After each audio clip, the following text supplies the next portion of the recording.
बचपन से आज तक it's not a common sight to see कि घर पे या तो हमारे पेरेंट्स हो गए, हमारे फादर्स हो गए, या ब्रदर्स हो गए, या सिबलिंग्स हो गए, इन जनरल वो कोई अपने इमोशंस के बारे में बात नहीं करता है।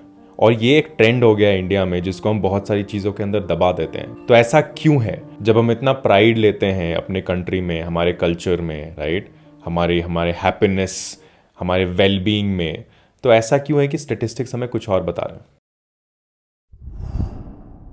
रीज़न नंबर 1, हम सारे मेन को अपनी फीलिंग्स छुपाने के लिए रिवॉर्ड मिलता है। आपने नोटिस करा होगा बचपन में, अगर आपके आपके दिमाग में कुछ चल रहा है, आपके दिल में कुछ चल रहा है, एंड अगर आपने एक्सप्रेस नहीं करा तो लोग बोलते हैं भाई इसके साथ इतना सब कुछ हो गया फिर भी इसने कुछ एक्सप्रेस नहीं किया, इसके साथ इतना कुछ हो गया फिर भी ये रोया नहीं, और इस चीज़ को काफ़ी रोमांटिसाइज कर देते हैं कि भाई क्या बंदा है, ये तो रोता ही नहीं है, क्या बंदा है, ये तो एक्सप्रेस ही नहीं करता है, क्या बंदा है, ये तो कुछ भी झेल लेता है और इसको कुछ नहीं होता है, राइट। ये सारे जो रिवॉर्ड्स हैं, these are the type of things which make us believe कि it is okay. In fact, it is good to not express our emotions because the society treats it as something that is a quality.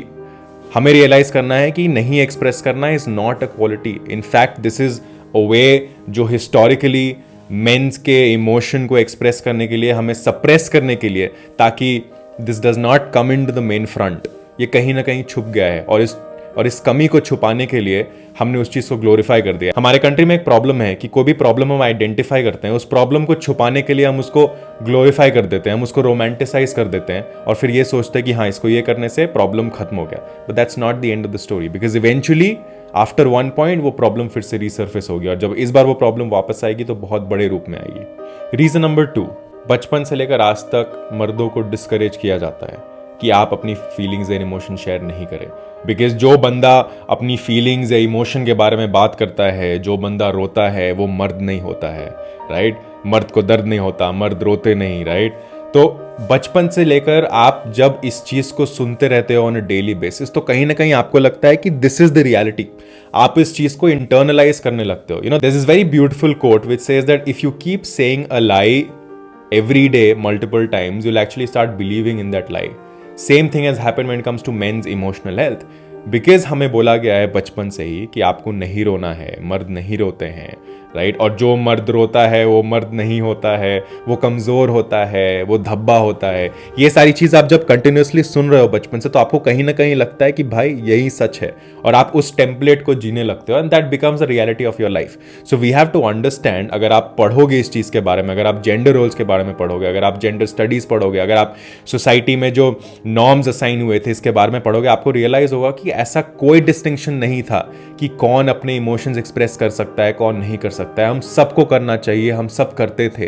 कहीं ना कहीं हमने society में demarcation बना दिया कि भाई मेन जो है, ये जो mostly bread winners of the society होते हैं, which I am not saying is the right thing, but in an Indian setup most of the Indian middle class families में men are the ones who are earning the bread and butter. इसमें कहीं ना कहीं उन पे एक pressure डाल दिया गया है कि भाई आप अपने इमोशन नहीं करेंगे, आप सब कुछ करते जाओ, और अगर कोई बंदा कंप्लेन करता है, अगर कोई बंदा ये बोलता है कि this is too much for me, तो he is not enough as a man. So कहीं ना कहीं ये अंडरस्टैंडिंग भी हमें तोड़नी है।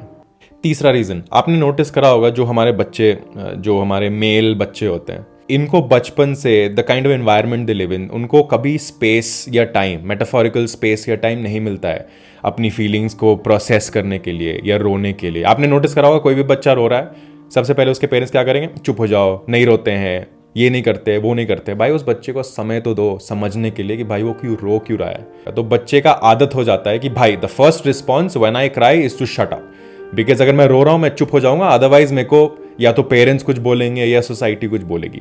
तो ये चीज बचपन से लेकर आज तक हमें टाइम और स्पेस कभी मिला ही नहीं है बात करने को।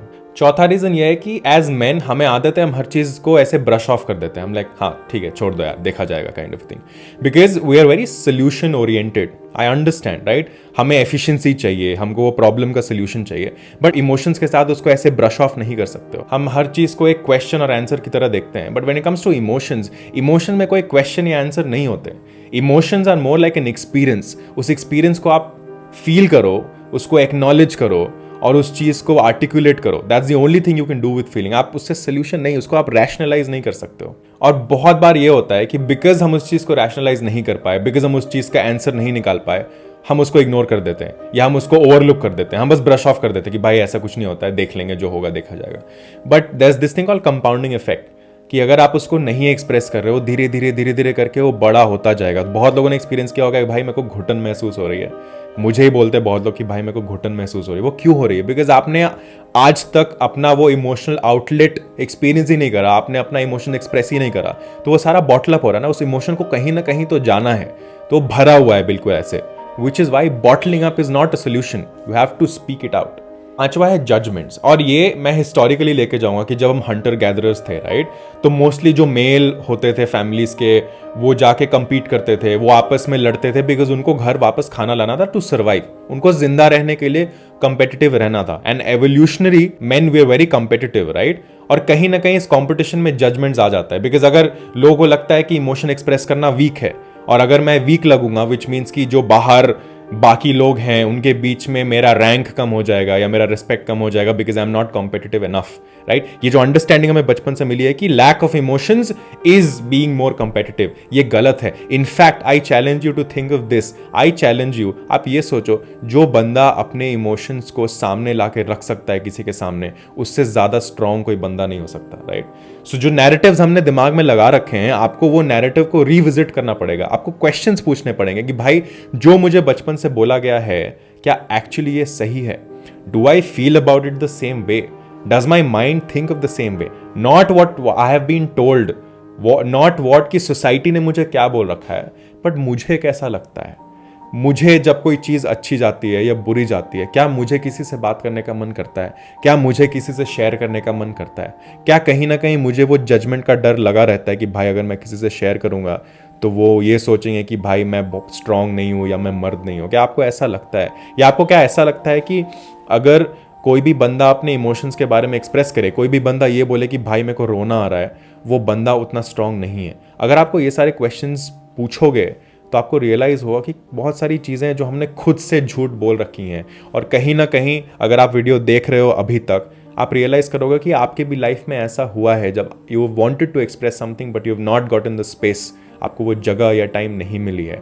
सो I really invite all of you to just sit down, कोई ऐसा दोस्त पकड़ो या कोई ऐसा फैमिली मेम्बर पकड़ो जो आपको लगता है कि शायद ये आपको सुन सकता है, and go speak it out. और अगर ऐसा कोई नहीं है, then reach out to a professional. यहाँ पे मैं बैठा हूँ, बहुत सारे प्रोफेशनल्स बाहर बैठे हैं, आप रीच आउट करो, आप उनसे बात करो, राइट। और ये नहीं है कि भाई मेरे को सोल्यूशन दो, इसका क्या है, there is no such thing as solution. आप बैठ के बस एक्सप्रेस करो, this is how you feel.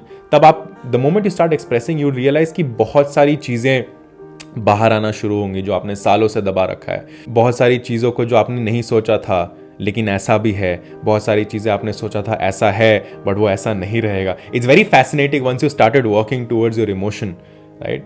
और बहुत सारी दूसरी चीज़ें भी अनलॉक होंगी, आप अपने बारे में बहुत कुछ जानोगे, बहुत कुछ सीखोगे, आप अपने आसपास वालों के भी इमोशंस को सीख पाओगे, एक्सप्रेस कर पाओगे। बिकॉज एक चीज़ आपको समझनी है, ठीक है, जब आप अपने इमोशंस को ऐसे बॉटल अप करके रखते हो ना, तो आपका जो स्ट्रेस हार्मोन है कॉर्टिसोल, उसका फंक्शनिंग इम्बैलेंस्ड हो जाता है। और कॉर्टिसोल के इम्बैलेंस होने से बहुत सारी चीजें हो सकती हैं। आपको क्रॉनिक इलनेस जैसे कि कैंसर वगैरह, इनका रिस्क बढ़ जाता है। आपका इम्यून सिस्टम लो हो जाता है, विच मीन्स कि आप बहुत जल्दी बीमार पड़ जाओगे। ये एक गेटवे है मेंटल हेल्थ इश्यूज के।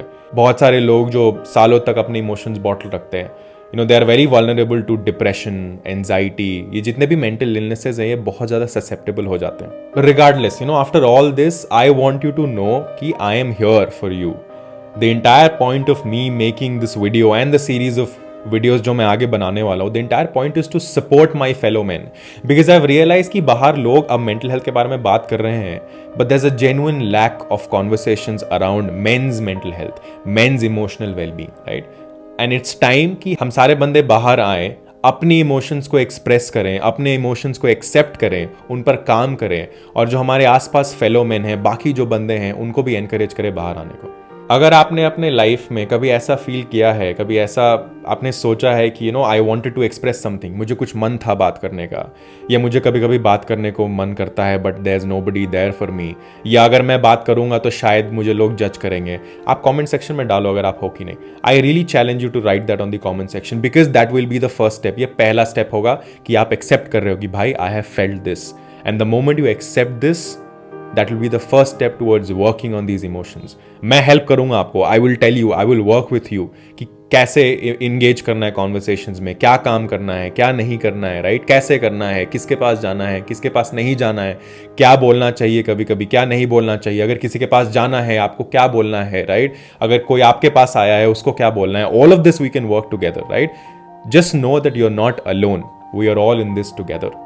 विद दैट आज का वीडियो इधर ही खत्म होगा। मैं आपको अगले हफ्ते फिर से मिलूंगा। मुझे बहुत सारे ईमेल्स और डीएम्स आ रखे हैं, मुझे लोगों ने कुछ कुछ क्वेश्चन पूछा है in terms of men's wellbeing. मैं ये सारे क्वेश्चंस को एड्रेस करूंगा अपने वीडियोस में। प्लीज मेक श्योर कि अगर आपको लगता है कि कोई भी बंदा इस वीडियो से अगर उसको कोई बेनिफिट मिलेगा, इस वीडियो को उसके साथ शेयर करें। With that I will see you in the next video. Take care and keep up the जोश।